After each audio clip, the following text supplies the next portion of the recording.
Afternoon. Today I'd like to update you all on where we stand on COVID-19. Because of the strategy we executed over the past year on vaccinations, testing, treatments, and more, we're now in a new moment in this pandemic. Does not mean that COVID-19 is over. It means that COVID-19 no longer controls our lives. That's what it means. Cases are ticking up as we thought they might. But now, thanks to the foundation we've laid, America has the tools to protect people, all people. And, as we've done from day one, my administration is making it easier than ever for Americans to access these tools.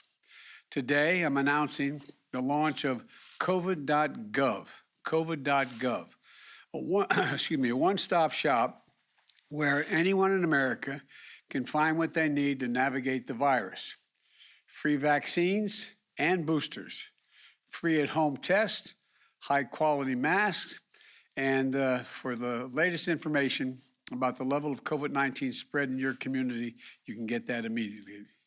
Now, you'll also be able to find our new Test to Treat locations, which I announced in my State of the Union address. These are pharmacies and other places in your neighborhood where you can get tested, and if you're positive, you can get life-saving treatments all in one stop. We've already stood up 2,000 test and treat sites across the country. We have nearly 200 sites just to serve military families and veterans communities as well. What we've done throughout the pandemic, we've ensured these locations are the hardest hit, hardest to reach communities as well. The bottom line, no longer will Americans have to scour the internet to find vaccines, treatments, tests, or masks. It's all there. And just go visit covid.gov, covid.gov. And let me remind you, when I took office about 14 months ago, the pandemic was raging, the economy was reeling, and the deficit was soaring. Most schools were closed. We didn't have enough vaccines. The unemployment claims were sky high, and then we got to work and we delivered. Enough vaccines for every American months ahead of schedule. Effective treatments, at-home tests that are free and accessible. Over 99% of our schools are open again. Businesses are open again. And because of how we responded, we created more jobs last year than ever before, 6.7 million jobs. And by the way, we did it while cutting the deficit, the largest one-year deficit reduction in American history. Say that again, the largest one-year deficit reduction in American history. But none of that happened by accident. We're able to do it because we coordinated across the government, partnered with state and local leaders, governors on both sides of the aisle, and the private sector to leverage every resource we had to fight against this virus. We left no stone unturned, and we were able to do it because Congress worked with us and provided us the necessary funding. But now, just as we've reached a critical turning point in this fight, Congress has to provide the funding America needs to continue to fight COVID-19. We're already seeing the consequences of congressional inaction. Take monoclonal antibodies, for example. They've helped save lives. This isn't partisan, it's medicine.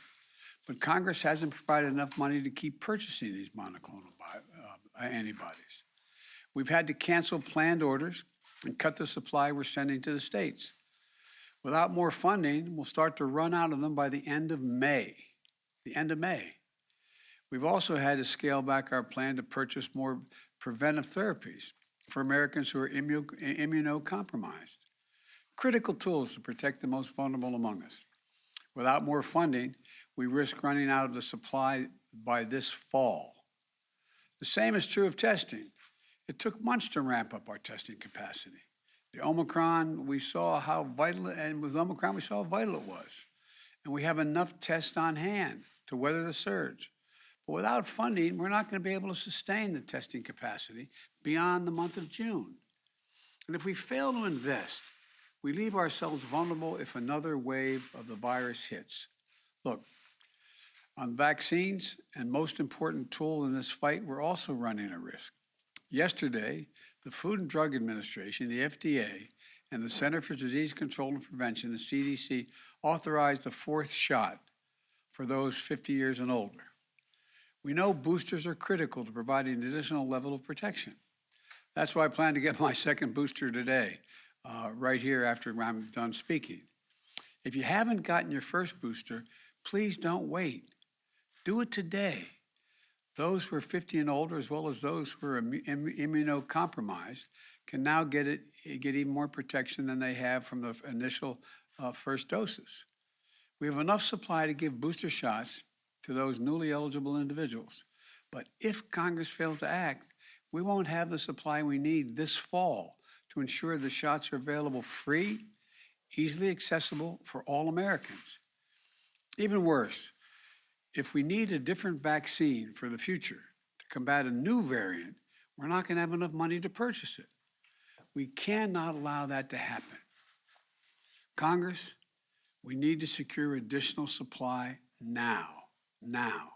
We can't wait until we find ourselves in the midst of another surge to act. It'll be too late. And we also need this funding to continue our efforts to vaccinate the world with commitments we made. It's critical to our ability to protect against new variants. There's no wall you can build high enough to keep out a virus. Congress needs to act now, please. Let me close with this. I've worked so hard to get our lives, all of us have worked so hard to get our lives back. We're summoning every ounce of American resilience, pulled every lever of our government, called upon the goodness, decency, and patriotism of American people. Together, we turned an unthinkable pain into an extraordinary progress and purpose. Americans are back to living their lives again. We can't surrender that now. Congress, please act. You have to act immediately. The consequences of inaction are severe. They'll only grow with time, but it doesn't have to be that way. We've proven what we can do when we work together. So I urge Democrats and Republicans to get this done with urgency. Let's stand united. Let's continue to pull together. Let's get this done. Thank you, and God bless you all, and may God protect our troops. And now I'm going to get my second booster shot. I'm not sure why I'm doing it on stage. Just to prove I'm getting it, I guess. Mr. President, what is the danger of Putin being left in the dark by his military advisors?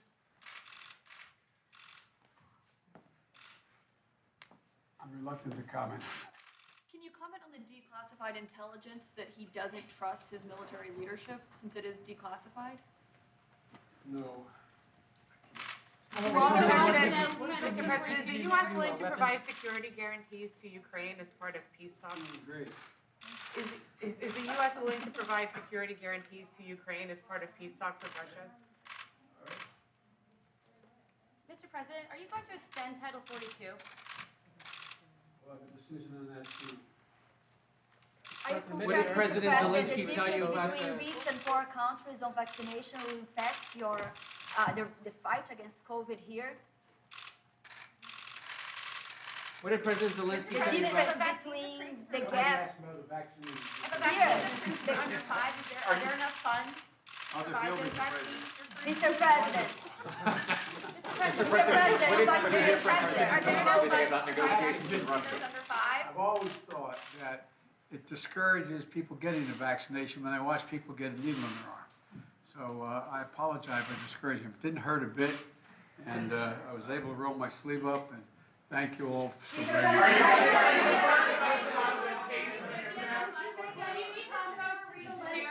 Will you meet with Trevor Reed's parents, Mr. President, while they're here in Washington? They say that you promised them a meeting. I'm going to see if I can get to see them. They're Today? good. They're good people. We're trying to work that out.